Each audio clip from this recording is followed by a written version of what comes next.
Mr. Fizzwidget. Clark had him tied up in a supply closet all this time. Gentlemen, you have my most profound gratitude. It was nothing, sir.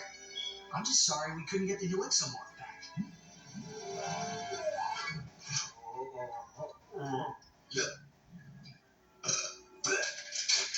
Right.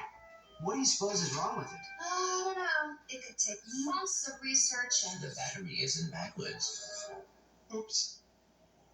Imbecilic to the very last.